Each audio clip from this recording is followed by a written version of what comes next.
पूर्वोत्तर में कनेक्टिविटी के लिहाज से आज बड़ा दिन। अरुणाचल प्रदेश को मिले 254 दूरसंचार टावर।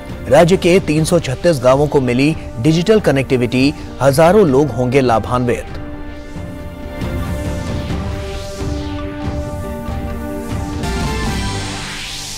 कॉमर्शियल सैटेलाइट लॉन्चिंग में आज भारतीय अंतरिक्ष अनुसंधान संगठन की बड़ी उड़ान। श्रीहरिकोटा के सतीश धवन अंतरिक्ष केंद्र से आज सिंगापुर के टेलियोस 2 उपग्रह का होगा प्रक्षेपण।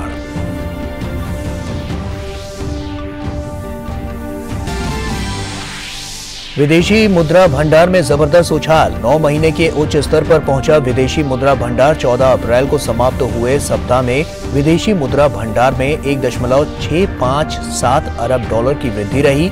ये 586.412 अरब डॉलर पर पहुंचा।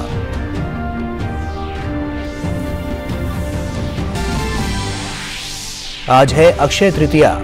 उत्तराखंड में आज पवित्र गंगोत्री और यमुनोत्री धाम के कपाट खुलने के साथ ही 4 धाम यात्रा की हुई शुरुआत।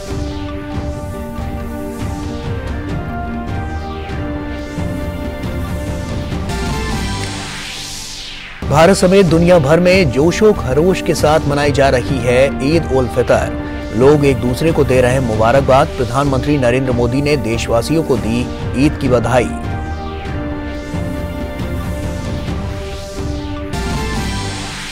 आज विश्व पृथ्वी दिवस है। लोगों में पर्यावरण संरक्षण के प्रति जागरूकता बढ़ाने के मकसद से मनाया जाता है आज का दिन। प्रधानमंत्री ने ट्वीट कर कहा, हमारी संस्कृति के अनुरूप सतत विकास को आगे बढ़ाने के लिए भारत है प्रतिबद्ध।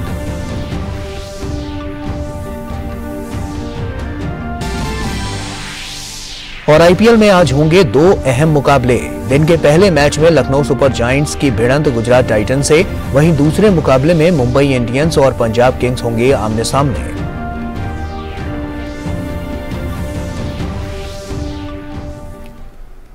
नमस्कार, आप देख रहे हैं डीडी न्यूज। आपके साथ मैं हूं गौरव श्रीवास्तव। पूर्वोत्तर में कनेक्टिविटी के लिहाज से आज बड़ा दिन है। अरुणाचल प्रदेश को आज 254 दूरसंचार टावर मिले। केंद्रीय दूरसंचार मंत्री अश्विनी वैष्णव ने ये टावर राष्ट्र को समर्पित किए। ईटानगर की राजधानी आपको बता दें कि ईटानगर में विधानसभा परिसर में आयोजित एक विशेष कार्यक्रम में केंद्रीय कानून एवं न्याय मंत्री किरेन रिजिजू, संचार राज्य मंत्री देवू सिंह चौहान और अरुणाचल प्रदेश के मुख्यमंत्री पेमा खांडू समेत तमाम गणमान्य लोग उपस्थित रहे। विभिन्न योजनाओं और परियोजनाओं के माध्यम से अरुणाचल प्रदेश राज्य के लिए हाई स्पीड नेटवर्क कनेक्टिविटी तक पहुंच सुनिश्चित की जा रही है। ये टावर्स उन गांवों में 4G कवरेज प्रदान करेंगे जहां ये सेवा अभी तक नहीं पहुंची है। इसके जरिए 336 गांवों को डिजिटल कनेक्टिविटी मिलेगी और 70,000 से अधिक ग्राहक इससे लाभान्वित होंगे। केंद्रीय कानून एवं न्याय मंत्री किरेन रिजिजू ने कार्यक्रम को संबोधित करते हुए कहा कि 254 दूरसंचार टावर को लगाने का काम मिशन मोड में पूरा किया है। उन्होंने कहा कि निर्धारित समय सीमा के अंदर कार्य को पूरा करने में राज्य सरकार, विभिन्न एजेंसियों समेत सभी विभागों का अहम योगदान रहा है।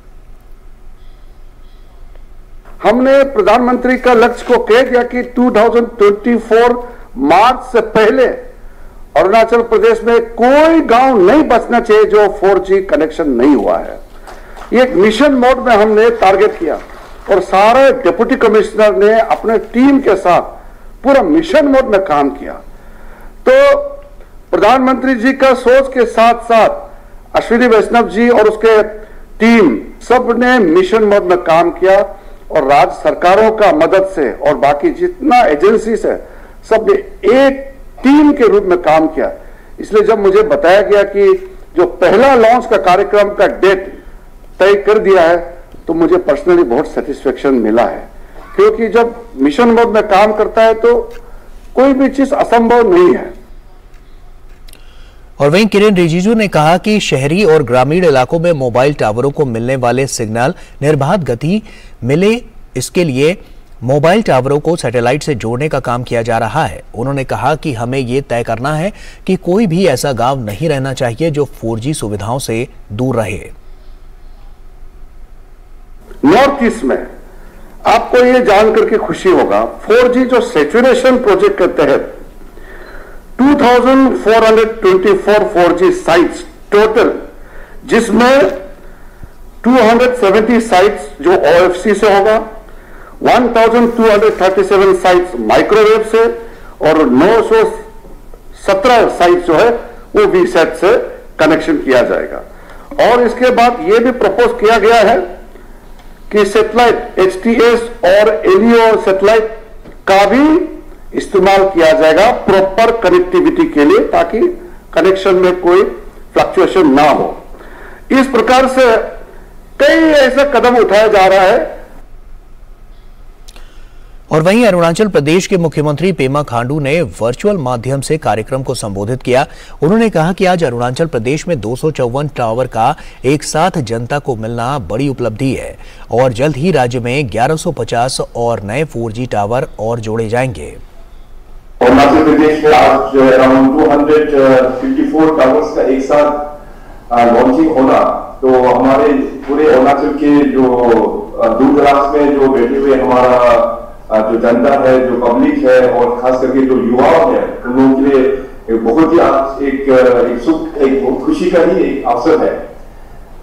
इस जो 254 टावर्स में, जिसे आप सब लोग जानते हैं और हम लोग अभी थोड़ी देर पहले एक वीडियो प्रेजेंटेशन भी देखा, करीबन 70,000 पॉपुलेशन को वो लोग कैटर करेंगे और अभी लक्ष्य अभी भी हम लोगों का बाकी है, तो और भी मोर देन 1150 टावर्स और भी हम लोगों को उसको ऑपरेशनलाइज करना है।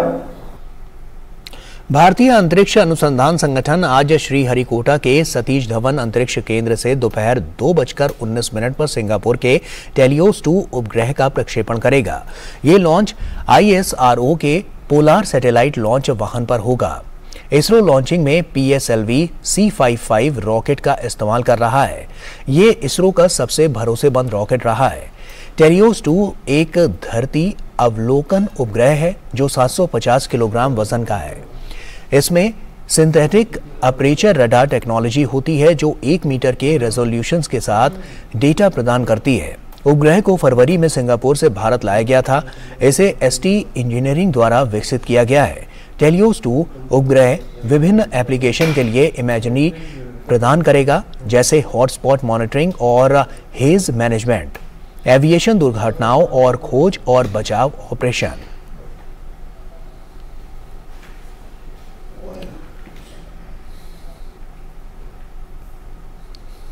और संवाददाता रितेश रंजन हमारे साथ श्रीहरिकोटा से हमारे साथ जुड़ रहे हैं। रितेश का रुख करते हैं। रितेश, काफी महत्वपूर्ण आज का दिन है, ऐसे में क्या हलचल नजर आ रही है, किस तरह की तैयारियां और क्या खासियत होने वाली है?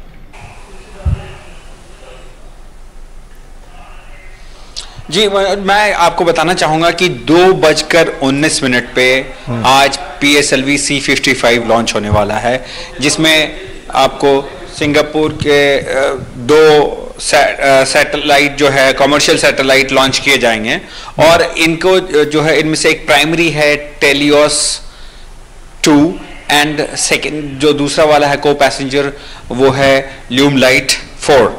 अब इन दोनों देखा जाए क्या है, इन दोनों का कमर्शियल जो है टेलियोस 2 जो हो रहा है उसका काम होगा वहाँ के लोगों को मौसम के धुंध के बारे में और मौसम का परिवर्तन दिन रात में क्या हो रहा है उसके बारे में और एयर ट्रैफिक और रेस्क्यू ऑपरेशंस के बारे में ये जो सैटेलाइट भेजागा ये इन चीज़ों में मदद करेगा। दूसरा ल्यूमलाइट जो है वो हमें बता रहा है कि मरी टाइम शिपिंग नेविगेशन के लिए ई नेविगेशन का जो है ये उस कंट्री को दिया जाएगा और ये सबसे बड़ी बात है हमारे देश के लिए और हमारे लिए गौरव की बात होती है कि हमारे देश से हम ये करीबन मैं जहाँ तक मुझे जानकारी है कि अब तक 34 से ज़्यादा देश हमारे यहाँ 422 हमने अपने कमर्शियल साइट को अपने PSLV द्वारा लॉन्च करके अंतरिक्ष में भेजा है और ये तीसरा बड़ा जो है ऐसा संयोग बन रहा है कि हम बड़ा प्रयोग करने जा रहे हैं, तो हमारे लिए गौरव की बात है। और प्रधानमंत्री जो कहते हैं कि हमें आत्मनिर्भर बनना होगा, तो हम अंतरिक्ष के क्षेत्र में ही नहीं कई क्षेत्रों में आत्मनिर्भर बन रहे हैं और आत्मनिर्भर बनने के साथ साथ हम दूसरों को भी मदद कर रहे हैं, दूसरे देशों की भी मदद कर रहे हैं। शुक्रिया आपका बहुत बहुत जानकारी ये हम तक पहुंचाने के लिए आपका बहुत बहुत शुक्रिया। लेकिन आप नज़र बनाकर रखिए क्योंकि काफ़ी महत्वपूर्ण आज का दिन है, तो ऐसे में आप से हम आगे भी अपडेट लेते रहेंगे। फिलहाल आपका बहुत बहुत शुक्रिया। गुयाना की राजधानी जॉर्ज टाउन में आयोजित चौथी भारत कैरीकॉम मंत्री स्तरीय बैठक में विदेश मंत्री डॉक्टर एस जयशंकर ने कहा कि यदि पिछले 5 वर्षों में देखा जाए तो कोरोना महामारी, जलवायु परिवर्तन से जुड़ी घटनाएं, ऋण और व्यापार से पैदा होने वाले तनाव के साथ साथ खाद्य और ऊर्जा सुरक्षा चिंताएं वास्तव में ऐसे महत्वपूर्ण मुद्दे हैं जिन पर हमें एक साथ बैठकर इन पर चर्चा करना जरूरी है। If one looks especially at the last 5 years, the COVID experience, the increasing intensity and frequency of climate events, the debt and trade stress situations that many of us find ourselves in, and I would say food and energy security concerns, these are really pressing issues where it's important for us to sit down and discuss. Doctor S Jaishankar ने कहा कि इस वर्ष Bharat G20 की अध्यक्षता कर रहा है। उन्होंने कहा कि प्रधानमंत्री मोदी इस बात को लेकर स्पष्ट हैं कि हम न केवल अपने लिए बल्कि उन देशों के लिए हैं जो G20 में शामिल नहीं है। विदेश मंत्री ने कहा कि इसलिए हमने voice of global south process पर परामर्श किया है। This year we had the privilege of chairing the G20, and my Prime Minister is very clear that we will be there not just for ourselves but also for the countries who are not on the G20 table. Therefore, we did a round of consultations on what we call the Voice of Global South process. Many of you participated in it. We are very grateful for that.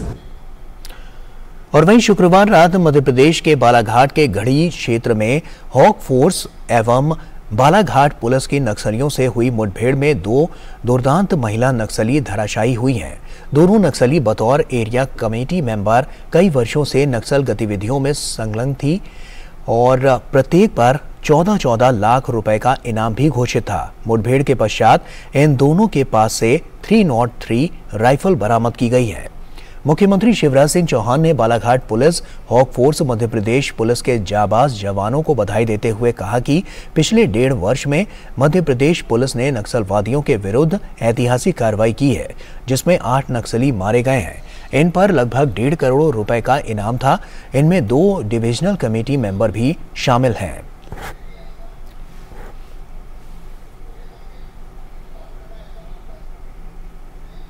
मैं अपनी police force को, hoc force और बाकी सभी जिला police बल को बालाघाट की बहुत बहुत बधाई देना चाहता हूं। रात को एनकाउंटर में 2 दुर्दांत नक्सली और मारे हैं, जिन पे 14-14 लाख रुपए का इनाम घोषित था। उनसे हथियार बरामद हुए हैं, अनेकों चीजें बरामद हुई है। 1.25 साल में ये चौथा एनकाउंटर था। ये हमारी पुलिस की वीरता और सजगता है कि वो लगातार नक्सलियों का सफाया कर रहे हैं। हम डकैत पनपने नहीं देंगे, नक्सली फैल नहीं पाएंगे। अजीत द्विवेदी हमारे सहयोगी हमारे साथ जुड़ रहे हैं। अजीत का रुख करते हैं। अजीत, कितनी बड़ी नकेल यहां पर कसी गई है, क्योंकि साफ तौर पर हमने देखा है कि इसके लिए धरपकड़ काफी समय से जारी थी, और लेकिन अब जो एक बड़ी सफलता मिली है वो कितनी बड़ी कहानी बयां करती है? बिल्कुल, देखिए, बिल्कुल बड़ी सफलता है। और मैं आपको बता दूं कि जो ये 2 नक्सली थी, ये दोनों महिला नक्सली थी, जिसमें 14 लाख का इनाम इन दोनों से रखा था, और इनके पास से भारी मात्रा में कारतूस और हथियार और नक्सली साहित्य जो है वो बरामद हुआ है दोनों के बीच में। और एक देखिए, पिछले अगर हम बात करें तो करीब 1.5 वर्षों से मध्य प्रदेश में जो है करीब 8 जो नक्सली है वो मारे गए हैं, और 4 एनकाउंटर हुए हैं। करीब 1.5 करोड़ के इनामी नक्सली जो है वो मारे गए हैं। तो ये बड़ी कामयाबी है पुलिस की, खासतौर पे हॉक फोर्स, जो कि हॉक फोर्स बनाई गई है खासतौर पे नक्सल ऑपरेशन के लिए। और ये लगातार जो है ऐसे नक्सली ऑपरेशन जो है बालाघाट, मंडला और डिंडोरी, जो 3 जिले हैं मध्य प्रदेश के जो कि नक्सल प्रभावित हैं, और इन तीनों जिलों में लगातार जो है ये हॉक फोर्स जो है कार्रवाई करती रहती है। अभी कुछ दिन पहले जो है हम कहते थे 2 एरिया कमांडर जो है उनके साथ मुठभेड़ हुई थी, और उनको और दोनों को मिलाकर करीब 50 लाख का इनाम था। तो इस तरीके से पूरे मध्य प्रदेश में जो है कोशिश की जा रही है, जिस तरीके से दस्यु समस्या का खात्मा किया गया है, उसी तरह कोशिश है कि जो नक्सली समस्या है, जो कि मध्य प्रदेश में जो 3 जिले हैं, बालाघाट, मंडला और डिंडोरी, जो कि सीमावर्ती जिले हैं, जो कि छत्तीसगढ़ और महाराष्ट्र की सीमा से लगते हैं, इन जिलों में खासतौर पर नक्सली गतिविधि देखी जाती है और सरकार की कोशिश है कि इन जिलों से भी जो नक्सली समस्या है उसको खत्म किया जाए। और इसी कड़ी में जी ये नक्सली जो ये इनकाउंटर हुआ है देर रात को, हम कह सकते हैं कि करीब 3 से 4 बजे के बीच में इनकाउंटर हुआ है बालाघाट में, और जिसमें कि पुलिस को जो है ये बड़ी कामयाबी मिली है। मैं आपको एक बार और बताना चाहूंगा, देखिए नक्सली जो है हालांकि कई इलाकों में सक्रिय है, मध्य प्रदेश में कहा जाता है कि 40 से 50 जो है नक्सली, जो कि चिन्हित नक्सली है, वो यहाँ पर सक्रिय है। हालांकि अधिकारिक रूप से आंकड़ा 100 के ऊपर बताया जाता है। तो कोशिश जो चिन्हित नक्सली है उनको घेर कर उनको खत्म किया जाए। हालांकि सरकार की कोशिश है कि कई बार आत्मसमर्पण के लिए भी उनको प्रोत्साहित किया जाता है, तमाम तरह की स्कीम भी उनको दी जाती है कि वो मुख्य धारा में वापस लौटे। उसके बाद भी कई नक्सली ऐसे हैं जो कि मुख्य धारा में वापस नहीं लौट रहे हैं, तो उनकी सफाई के लिए लगातार जो है मध्य प्रदेश सरकार ने अभियान चलाया हुआ है और इसमें टास्क फोर्स की विशेष भूमिका जो है वो रहती है। तो पिछले जो भी 4 इनकाउंटर हुए हैं, 4 मुठभेड़ें हुई हैं पिछले 1.5 साल में, उसमें से जितने भी नक्सली मारे गए हैं सब अधिकांश इनामी नक्सली थे, अधिकांश एरिया कमांडर और जोनल कमेटी मेंबर लेवल के नक्सली थे, जो कि एक बड़ी बात है कि नक्सली जो है अक्सर दूसरे राज्यों में वारदात करके और मध्य प्रदेश में सदर लिया करते हैं, क्योंकि पास में छत्तीसगढ़ की बॉर्डर है, उसी पास में महाराष्ट्र का गढ़चिरौली जो कि बहुत ज्यादा नक्सल प्रभावित इलाका है महाराष्ट्र का, वो बिल्कुल लगा हुआ है। तो इन इलाकों में वो वारदात करके यहाँ पर सदर लिया करते थे और इस कारण से ये कहीं ना कहीं मध्य प्रदेश को एक अपना सेफ जोन के रूप में उपयोग करते थे। ये जो 2 महिला नक्सली मारी गई है, इनके बारे में जानकारी एक और मिली है कि ये वहां पर बालाघाट में नक्सलियों के विस्तार का काम कर रही थी, यानी कि और लोगों को नक्सली विचारधारा में लाना, उनको भर्ती करना, उनको मोटिवेट करना, इसके लिए भी ये दोनों काम कर रही थी और पुलिस को लगातार इसकी भनक थी और जो खुफिया तंत्र वहां पर है, बिल्कुल लगातार जो प्रशासन की तरफ से प्रयास किए जा रहे हैं वो कारगर साबित हुए हैं और ऐसा लग रहा है कि आने वाले समय में अभी और भी जो नक्सली हैं उनको धराशायी करने के लिए प्रशासन लगातार मुस्तैदी के साथ काम करता हुआ नजर आएगा। बहुत बहुत शुक्रिया अजीत आपका तमाम जानकारियां हमसे साझा करने के लिए। और बुलेटिन में फिलहाल यहाँ एक छोटे से ब्रेक का वक्त हो गया है, जल्द लौटते हैं।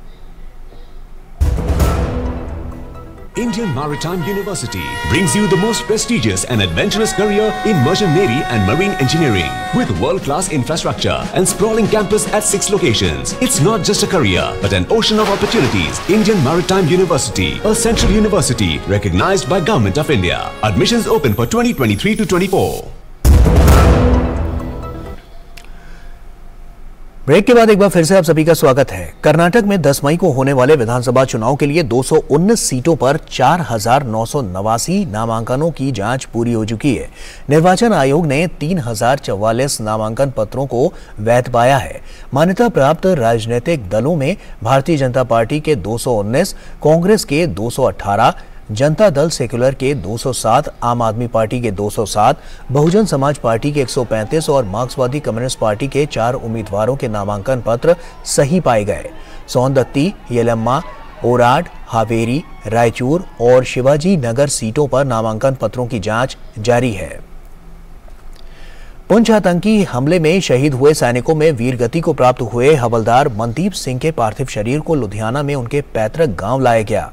गौरतलब है कि पुंछ में एक आतंकवादी हमले के बाद सेना के वाहन में आग लगने से 5 जवान शहीद हो गए थे, जबकि एक अन्य जवान गंभीर रूप से घायल हो गया था।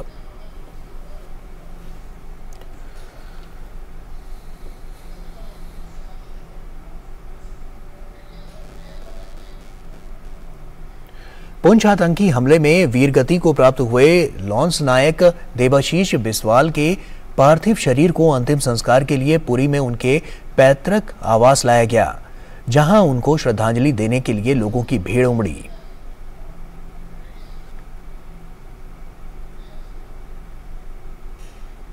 पंजाब के गुरदासपुर जिले के तलवंडी भरत गांव में शहीद सैनिक हरिकृष्ण सिंह का पार्थिव शरीर पहुंचा। अंतिम दर्शन के लिए बड़ी संख्या में ग्रामीणों की भीड़ उमड़ पड़ी। पुंछ हमले में शहीद हुए सैनिक के परिजनों ने उनके पार्थिव शरीर पर पुष्प चढ़ाए।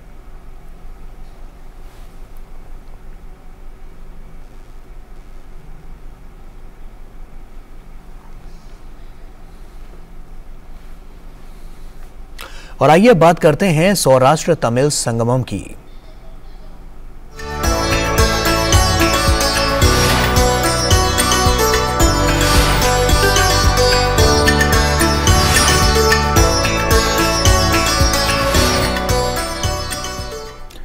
केंद्रीय मंत्री पीयूष गोयल ने सौराष्ट्र तमिल संगमम के मौके पर कहा कि प्रधानमंत्री मोदी भारत को विकसित राष्ट्र बनाना चाहते हैं, लेकिन इनकी जड़ें भारत की संस्कृति में निहित हैं।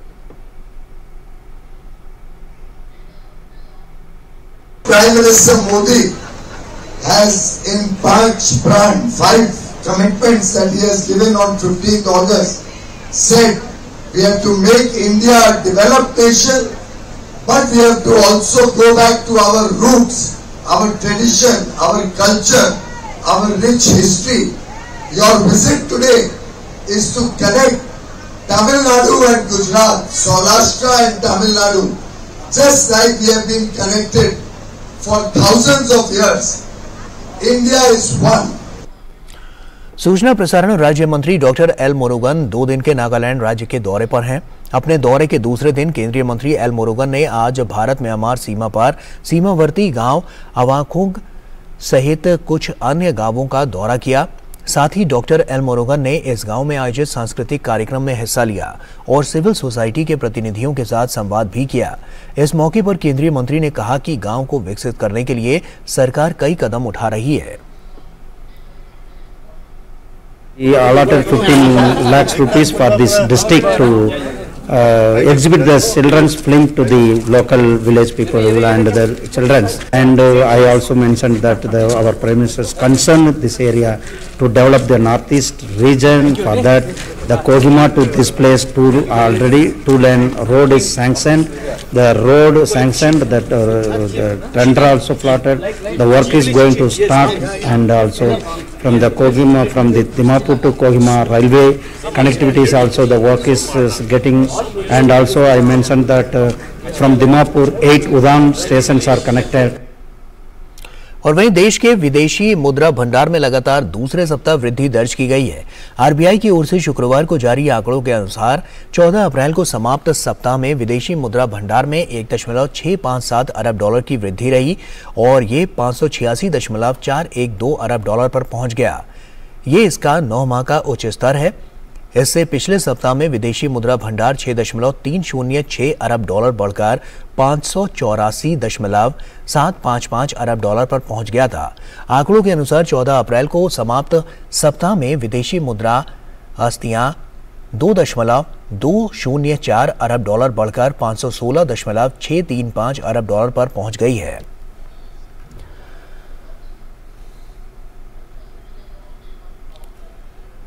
और वहीं आज अक्षय तृतीया है। हिंदू धर्म में आज के दिन की काफी मान्यता है। लोग आस्था और श्रद्धा के साथ गंगा समेत देश की तमाम पवित्र नदियों में स्नान कर रहे हैं। हिंदू पंचांग के अनुसार वैशाख मास के शुक्ल पक्ष की तृतीया को अक्षय तृतीया का पर्व मनाया जाता है। शास्त्रों में अक्षय तृतीया को युगादि तिथि भी कहा गया है। ऐसा माना जाता है कि इस दिन से कई युगों की शुरुआत हुई थी, इसलिए अक्षय तृतीया का धार्मिक दृष्टि से बड़ा महत्व है। आज के दिन सोना खरीदना बहुत शुभ माना जाता है। और वहीं अक्षय तृतीया के अवसर पर प्रधानमंत्री नरेंद्र मोदी ने ट्वीट करते हुए कहा, अक्षय तृतीया की बहुत बहुत बधाई। मेरी कामना है कि दान पुण्य और मांगलिक कार्य के शुभारंभ की परंपरा से जुड़ा ये पावन पर्व हर किसी के जीवन में सुख, समृद्धि और उत्तम स्वास्थ्य लेकर आए।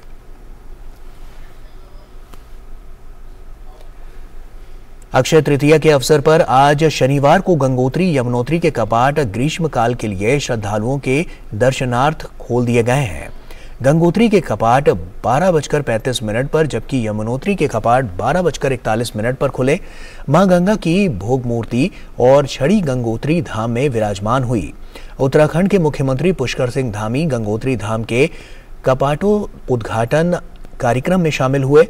वहीं पुष्कर सिंह धामी गांव खरसाली से मां यमुना की डोली के प्रस्थान में भी शामिल हुए थे।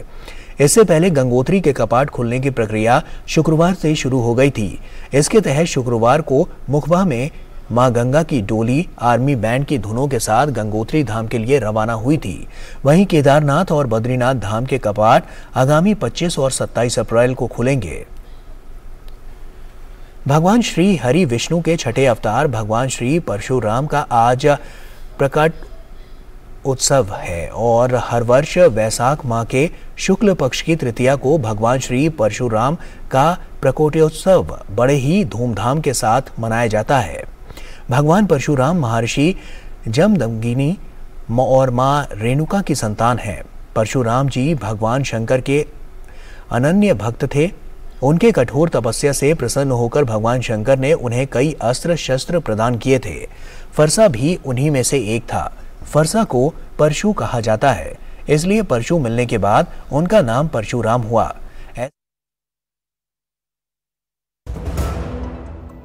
Indian Maritime University brings you the most prestigious and adventurous career in merchant navy and marine engineering with world-class infrastructure and sprawling campus at 6 locations. It's not just a career but an ocean of opportunities. Indian Maritime University, a central university recognized by Government of India. Admissions open for 2023 to 24. दिन भर की सुर्खियों से अलग खबरों की दुनिया और भी है। खबरें जो आपको दे नया नजरिया, खबरें जिसमें दिखे समाज की परछाई, ऐसी खबरें जो कहती हैं न्यू इंडिया की कहानी, खबरें जो है अनछुई, कुछ खट्टी कुछ मीठी, हम लाते हैं आपके लिए ढूंढकर। खबर हटकर सोमवार से शुक्रवार सिर्फ डीडी न्यूज पर।